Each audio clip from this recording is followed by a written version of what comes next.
नमस्कार, स्वागत है झारखंड की फटाफट ताजा बड़ी खबरों। झारखंड के मुख्यमंत्री चंपई सोरेन ने दी बड़ी सौगात। झारखंड के लोगों को मिलेगा 200 यूनिट तक की बिजली फ्री। लोकसभा चुनाव के बाद पहली बार झारखंड के मुख्यमंत्री चंपई सोरेन सरायकेला के राजनगर प्रखंड के जिहा मातकम बेड़ा पहुंचे। उन्होंने 71 करोड़ की योजनाओं का उद्घाटन, साथ ही 235 करोड़ की योजनाओं का शिलान्यास किया। खबरों की माने तो इस मौके पर उन्होंने कहा कि सरकार 200 यूनिट बिजली फ्री करने जा रही है। साथ ही फिर से अबुआ आवास के लिए आवेदन का कार्य प्रारंभ होगा। अबुआ आवास में 3 कमरों का मकान, 1 किचन, 1 बरामदा, साथ ही 1 शौचालय संलग्न रहेगा। बता दें कि सीएम ने घोषणा की कि 49 वर्ष से अधिक की उम्र की महिलाओं को 25 जून से पेंशन देने का कार्य प्रारंभ करेगी। झारखंड में देरी से एंट्री करेगा मानसून, बढ़ सकती है गर्मी। झारखंड में इस बार मानसून के देर से पहुंचने की संभावना है। इसके 23 से 25 जून के बीच झारखंड में मानसून के प्रवेश करने की संभावना है। बता दें कि झारखंड में मानसून प्रवेश को लेकर अनिश्चितता बढ़ने लगी है। झारखंड में अगले 5 दिनों तक इसके आने की संभावना नहीं है, जबकि पूर्वानुमान के अनुसार इसके आने में 8 से 9 दिन के समय और लग सकते हैं। बता दें कि मौसम विभाग के ताज़ा पूर्वानुमान को माने तो अगले 5 दिनों के दौरान महाराष्ट्र, उड़ीसा, तटीय आंध्र प्रदेश, बंगाल की खाड़ी का शेष भाग, पश्चिम बंगाल और बिहार के कुछ इलाकों में मानसून के आने का पूर्वानुमान है। वहीं इस संभावना के पूरी हो जाने के बाद झारखंड में मानसून आगमन के लिए 4 से 5 दिन और लग सकते हैं। विभाग के अनुसार देश के विभिन्न भागों के गुजरने वाले मानसून का northern limit of monsoon Navsari, Jalgaon, Chandrapur, Bijapur, Sukma, Malkangiri, Vizianagaram और इस्लामपुर से होकर गुजर रहा है। मुख्यमंत्री चंपई सोरेन का बड़ा ऐलान, गुरुजी क्रेडिट कार्ड के माध्यम से 20 लाख रुपए तक की राशि की जा सकेगी खर्च। झारखंड के मुख्यमंत्री चंपई सोरेन ने कहा है कि उच्च शिक्षा के लिए गुरुजी क्रेडिट कार्ड के माध्यम से 20 लाख रुपए तक की राशि खर्च की जा सकेगी। उन्होंने कहा कि यह राशि नौकरी प्राप्त करने के बाद किस्तवार लौटानी होगी।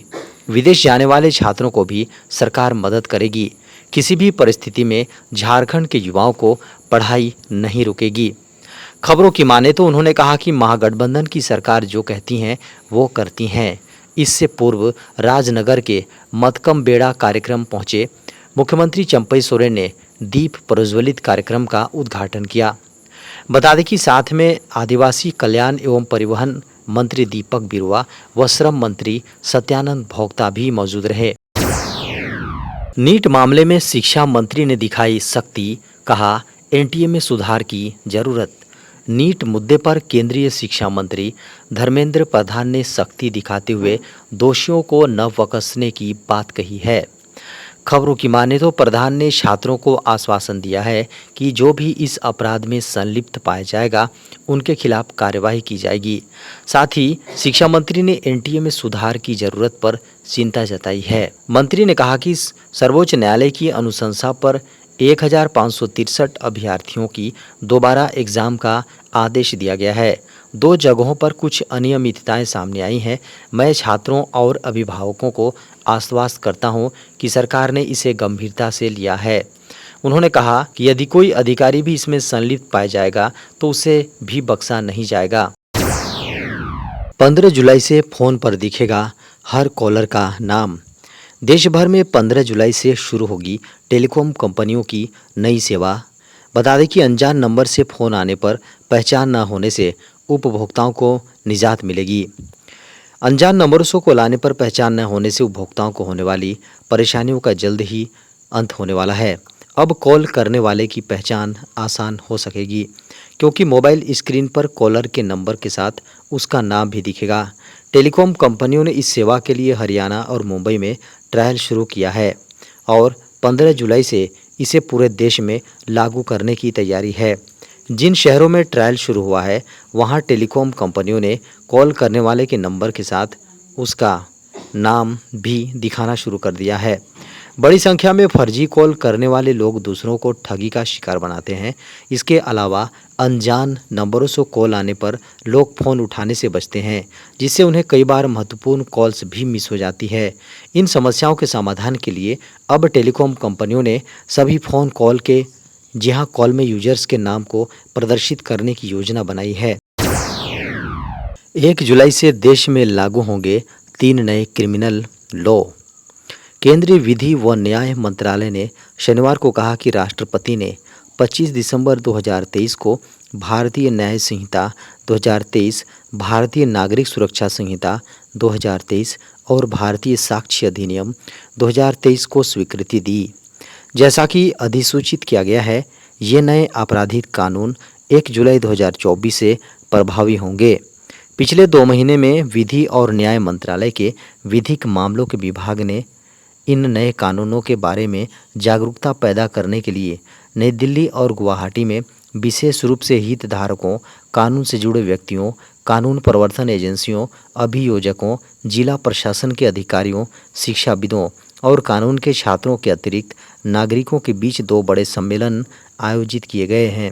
इस प्रयास को जारी रखते हुए मंत्रालय ने जून 2024 के दौरान कोलकाता, चेन्नई और मुंबई में 3 और इसी तरह के सम्मेलन आयोजित करने का प्रस्ताव रखा है। गूगल लाया नया फीचर, चोरों की आएगी शामत। 2024 में टेक जगत की दिग्गज कंपनी ने नया थेफ्ट डिटेक्शन फीचर लॉक की जानकारी दी थी।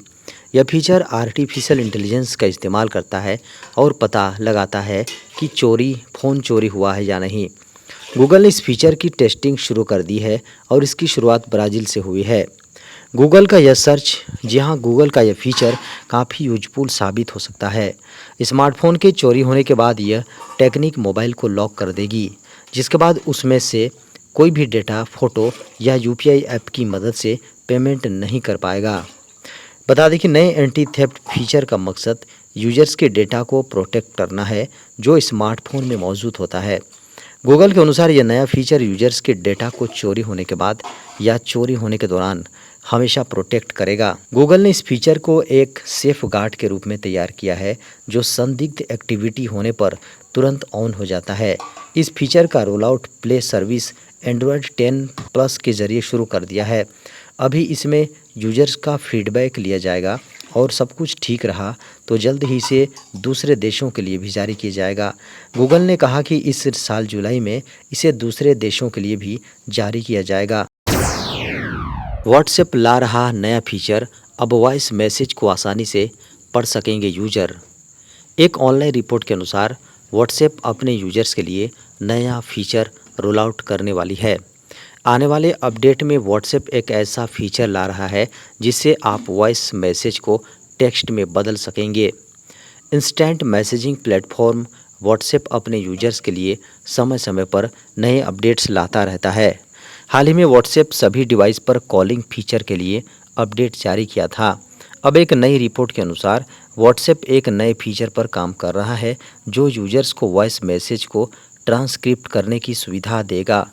WA बीटा इन्फो की रिपोर्ट के अनुसार व्हाट्सएप पर आने वाली इस फीचर की हेल्प से यूजर ऐप के अंदर ही वॉइस नोट्स को ट्रांसक्राइब कर सकेंगे।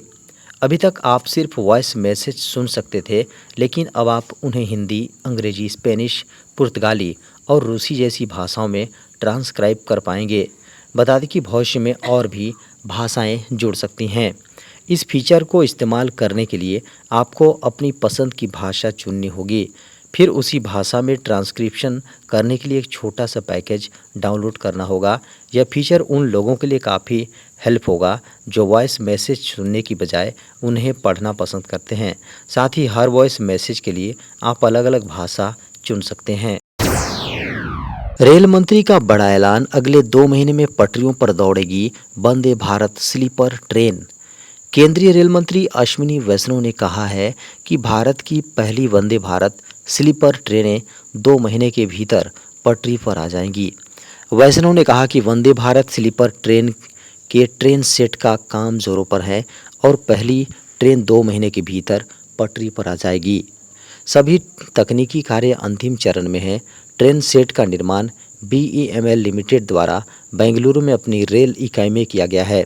बहुप्रतीक्षित वंदे भारत स्लीपर संस्करण यात्रियों को आसान गतिशीलता प्रदान करेगा और निकट भविष्य में वैश्विक मानकों के साथ विभिन्न आराम प्रदान करेगा। रेल मंत्री अश्विनी वैष्णव ने कहा कि वंदे भारत स्लीपर ट्रेन की बॉडी उच्च श्रेणी के ऑस्टेनिटिक स्टेनलेस स्टील से बना है और इसमें क्रैश बफर्स और कपलर में एकीकृत क्रैश योग्य तत्व शामिल है। वैष्णव ने कहा कि कार की बॉडी संरचना उच्च श्रेणी के ऑस्टेनिटिक स्टेनलेस स्टील से तैयार की गई है